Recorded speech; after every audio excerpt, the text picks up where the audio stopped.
बिस्मिल्लाहिर्रहमानिर्रहीम। अस्सलाम वालेकुम फ्रेंड्स एंड फैमिली। आज मेरे किचन में बन रहे हैं रोल, नूडल्स वेजी रोल।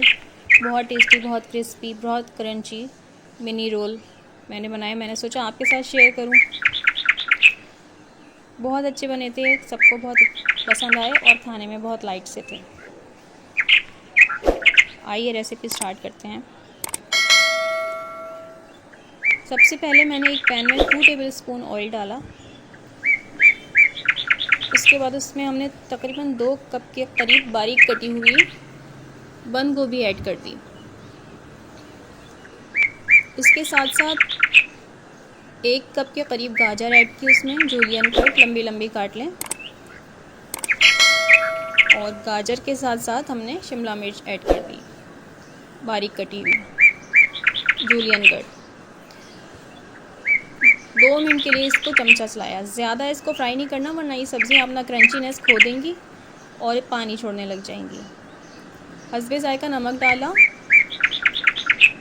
हस्बे ज़ायका काली मिर्च डाली, कम या ज़्यादा आपकी अपनी चॉइस पर है। 1 टेबलस्पून सोया सॉस डाला और 1 टेबलस्पून सिरका। इन सबको अच्छी तरह से मिक्स कर लिया और इसको उतार के ठंडा कर लिया। ठंडा करने के बाद हमने इसमें 1/2 कप के करीब उबले हुए नूडल्स डाले। टेस्ट मेकर नहीं मिलाए थे इसमें, इसको ऐसे ही उबाला था सादा। 1 उबला हुआ अंडा मिला दिया बारीक बारीक टुकड़े करके उसके। अंडा आपकी चॉइस पर है, चाहे तो मिलाएं चाहे तो ना मिलाएं। ये मैं वेजी नूडल्स बना रही थी तो मैंने इसमें चिकन ऐड नहीं की।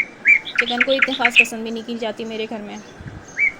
ये सिर्फ वेजी नूडल्स से बहुत लाइट थे। इफ्तार के बाद इन्होंने कोई तबीयत में भारीपन भी नहीं महसूस हुआ और आराम से सबको पसंद आया। अब मैंने इसको रोल की फिलिंग में डाल के इसको रोल की शक्ल देते हुए बना लिए।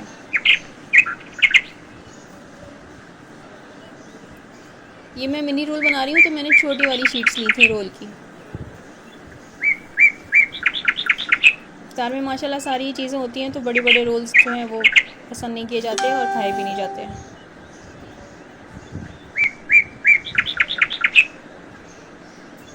इस तरह से मैंने सारी फिलिंग्स बनाते हुए रोल बना लिए।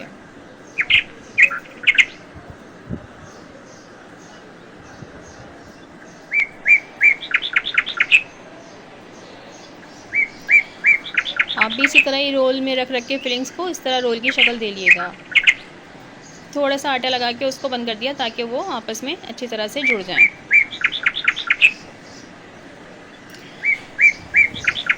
इस तरह मैंने अपनी ज़रूरत के मुताबिक रोल बना लिए और फिर मैंने इनको जिस वक्त बनाए थे उस वक्त नहीं फ्राई किया, मैंने इनको फ्रीज़ कर दिया। मैंने इन्हें इफ्तारी के बाद बनाया था और फिर मैंने इनको अगले दिन इफ्तारी से पहले फ्राई किया, तो ये अच्छी तरह से फ्रीज़ हो गए। इनको इस तरह से मैंने अच्छे से साफ़ से स्लोफिन में डाल के पैक कर लिया था। और अब आप अपनी ज़रूरत के मुताबिक, अपनी नीड के मुताबिक इसको फ्राई कर लें। लो मीडियम हीट पे ये फ्राई होंगे ताकि अंदर से भी अच्छी तरह से सब्ज़ियाँ नरम हो जाएं और ऊपर से क्रिस्पी रहें रोल की पट्टियाँ। आँच ना तेज़ रखी जाएगी ना बहुत ज़्यादा हल्की, नॉर्मल सी आंच पे ये 10 मिनट के अंदर अंदर फ्राई हो जाएंगे, गोल्डन कलर आ जाएगा इनका। अब आप इन्हें अपने प्यारों को सर्व कर दें। बिस्मिल्लाहिर्रहमानिर्रहीम। अस्सलाम वालेकुम वीवर्स। सर्दियों की शाम हो और कोई खूबसूरत सा स्नैक चाय के साथ हो तो सर्दियों का लुत्फ़ दुबाला हो जाता है, और फैमिली के साथ चाय पी जाए तो सर्दियों का लुत्फ़ दुबाला हो जाता है। बस इसी ख्याल से मैंने एक खूबसूरत सी रेसिपी का इंतखाब किया है जो हमेशा की तरह मासूम सी भी है। आइए रेसिपी स्टार्ट करते हैं। सबसे पहले मैंने 1 कप मैदे में 1 चुटकी नमक या 2 चुटकी या फिर हस्बे ज़ायका नमक और 2 टेबल स्पून ऑयल डाल के आटा गूँध लिया। नॉर्मल सा आटा गूँधेंगे, उसको ऑयल से ग्रीस करके रेस्ट के लिए 10-15 मिनट साइड में रखें। तब तक हम अपनी कचौरी की फिलिंग तैयार कर लेते हैं। जी हाँ, आज मैं कीमे की कचौरी बना रही हूँ। 1 टेबल स्पून ज़ीरा, 1 टेबल स्पून साबुत धनिया और 1 टेबल स्पून काली मिर्च लेके उसको हल्का सा हमने भून के और उसको पीस लिया।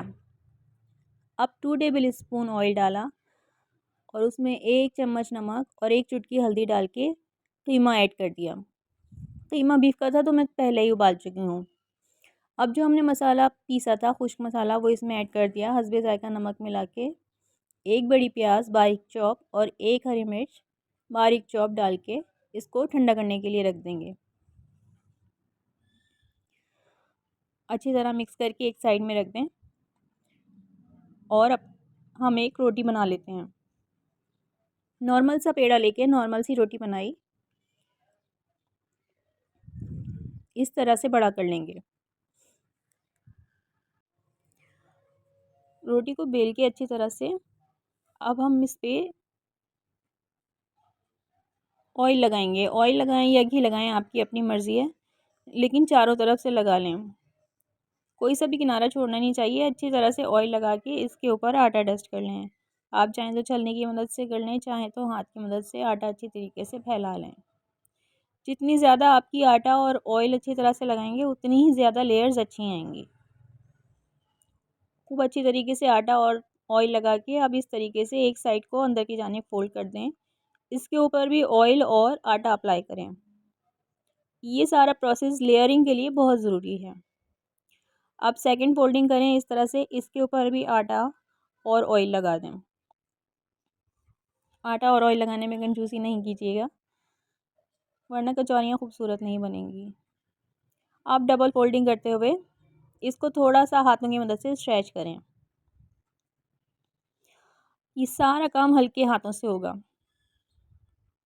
इस तरह थोड़ा थोड़ा स्ट्रेच किया इसको और अब अंदर की साइड से फोल्ड करते हुए चले जाएं ऊपर की जानिब, इस तरीके से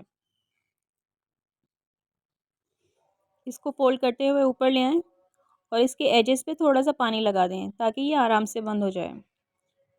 पानी लगा के इसको बंद कर दिया। अब ये वाला प्रोसेस जो है आप इसको गौर से देखें।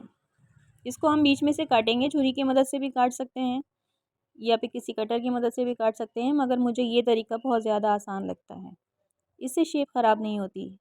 धागा लेके और उसको बीच में से गुजार दें, इसके 2 टुकड़े हो जाएंगे और नहायत खूबसूरत लेयर्स सामने आ जाएंगी। देखिए जनाब, कितना आसान तरीका था और कितनी खूबसूरत लेयर्स आ गई हैं।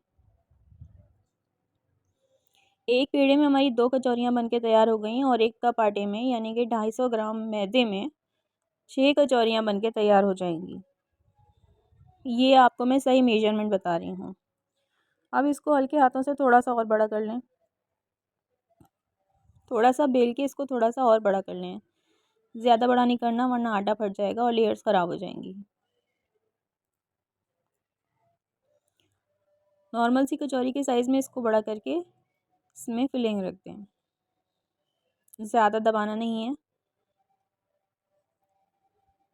देखिए लेयर्स अपनी जगह पर रहीं कितनी खूबसूरत, और ये तलने के बाद और भी ज़्यादा खूबसूरत लगेंगी। अब इसमें हम अपनी फिलिंग रख देते हैं और इसको इस तरह से सील कर लेंगे। सील कर लिया, अच्छी तरह से सील करेंगे ताकि ये खिले ना कढ़ाई में जाके और ये बैटर निकले ना हमारा बाहर। देखिए ये इस तरह से सील हो गई है। इसको हल्के हाथों से दबा के थोड़ा सा और प्रेस कर लें। देखिए जनाब, खूबसूरत सी कचौरी तैयार हो गई है और बहुत आसानी से तैयार हो गई है। सारी कचौरियाँ मैंने इसी तरह से ही तैयार कर ली हैं। अब हम इनको फ्राई कर लेते हैं। ये डीप फ्राई होंगी। ये देखिए, जब हमने इनको फ्राई किया तो इनकी लेयर्स और भी खुल के बाहर आ गई हैं और बेहतरीन सी कचौरी मेहमानों के सामने रखने के लिए तैयार हो गई है। शाम की चाय और मज़ीद ज़्यादा खूबसूरत और हेल्दी हो गई है। इस स्टेज पे अगर आपको रेसिपी पसंद आ रही हो तो लाइक शेयर एंड सब्सक्राइब करना ना भूलें। मुझे इजाज़त दीजिए। अल्लाह हाफिज़।